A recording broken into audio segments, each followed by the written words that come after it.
اعوذ باللہ من الشیطان الرجیم بسم اللہ الرحمن الرحیم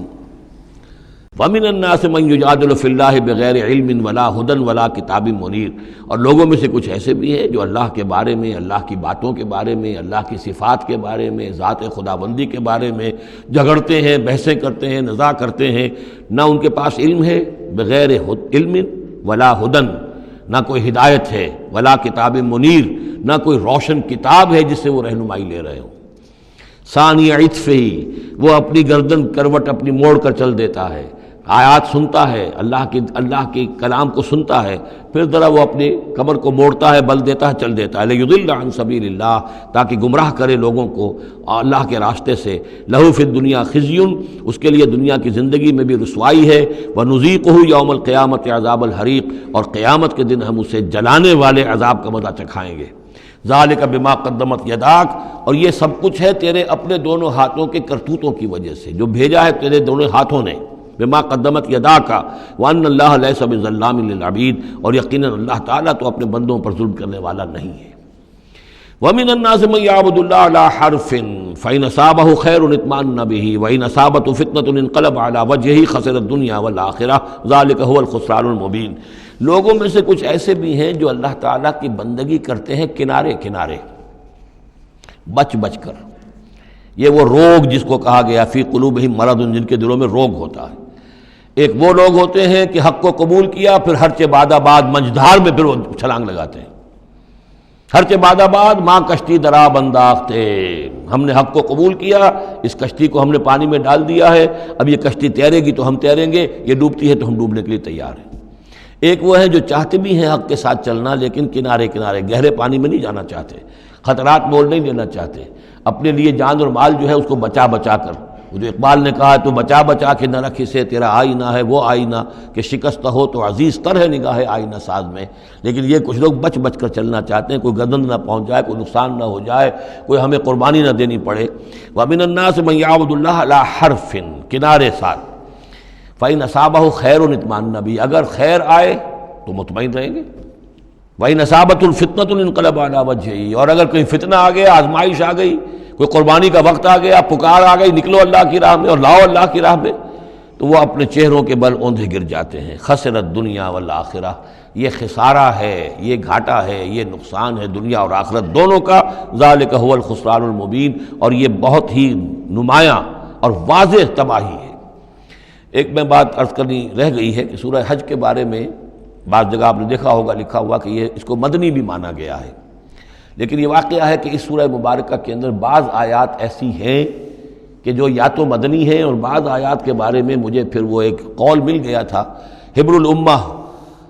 حضرت عبداللہ ابن عباس رضی اللہ تعالی عنہما کا، وہ میں بعد میں انشاءاللہ وہ کل ہم پڑھیں گے۔ وہ آیات نازل ہوئی ہیں اثناء سفر ہجرت میں۔ ظاہر بات ہے کہ جب حضور مکے سے نکل آئے ہیں اور جا رہے ہیں تو کتنے دن لگے ہیں، کوئی وہ چند گھنٹے کا، 1 گھنٹے کی فلائٹ تو نہیں تھی کہ جو ہوائی جہاز سے آپ چلے گئے ہوں، آدھے گھنٹے کی فلائٹ ہے کل، نہیں، لیکن یہ کوئی وقت لگا۔ اس میں بھی جو آیات نازل ہوئی ہیں، اور اس صورت میں کئی آیات ایسی ہیں کہ جن کی بڑی گہری مشابہت آپ کو مل جائے گی سورہ بقرہ کی آیات کے ساتھ۔ چنانچہ شہادت علی الناس والی آیت بھی اس صورت میں بھی ہے، سورہ بقرہ میں بھی ہے۔ لِيَكُونَ الرَّسُولُ شَهِيدًا عَلَيْكُمْ وَتَكُونُوا شُهَدَاءَ عَلَى النَّاسِ، یہ آپ کو سورہ حج کے آخر میں ملے گی۔ جہاد کا لفظ بھی اس صورت مبارکہ میں ملے گا۔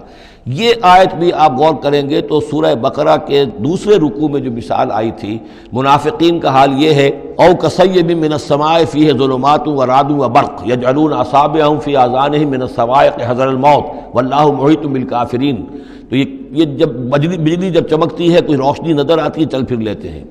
لیکن اس کے بعد پھر جیسے ہی اندھیرا ہوتا ہے کھڑے رہ جاتے ہیں۔ تو بالکل وہی کیفیت ہے کہ جب ذرا حالات صحیح ہوئے، نارمل ہوئے، کوئی خطرہ نہیں، کوئی اندیشہ نہیں، کوئی مطالبہ نہیں، کوئی جنگ کی مہم جو ہے پیش نظر نہیں ہے، تو وہ بڑے چلت پھر دکھا رہے ہیں، حضور کے پاس آ رہے ہیں، باتیں کر رہے ہیں، وہ ہے کہ وہ بھی اہل ایمان کے ساتھ ہیں۔ لیکن جب ذرا مشکل وقت آیا، اوندھے منہ گر پڑے۔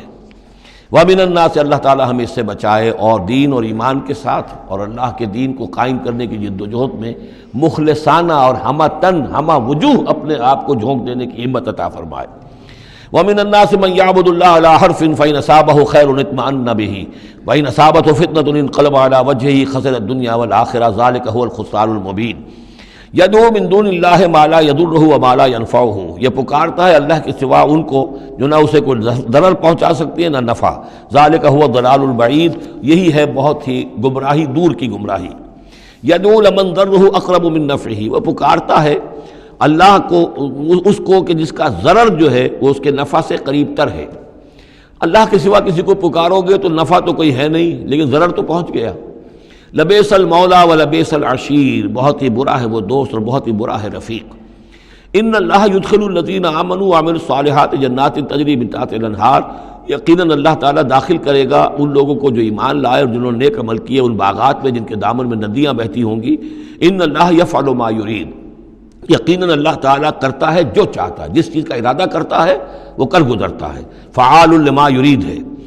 من کان یظن ان لن ینصرہ اللہ فی الدنیا والآخرۃ فلیمدد بسبب من السماء ثم لیقطع فلینظر هل یذهبن کیدہ ما یغیظ۔ یہ آیت مشکلات القرآن میں سے ہے، بہت سے مختلف انداز میں اس کی تعبیرات کی گئی ہیں، لیکن میرا دل ٹھکا ہے اسی تعبیر پر کہ جو موضح القرآن میں شاہ عبد القادر دہلوی رحمۃ اللہ علیہ نے کی ہے، اور میں اسی کو وضاحت کے ساتھ پیش کر رہا ہوں۔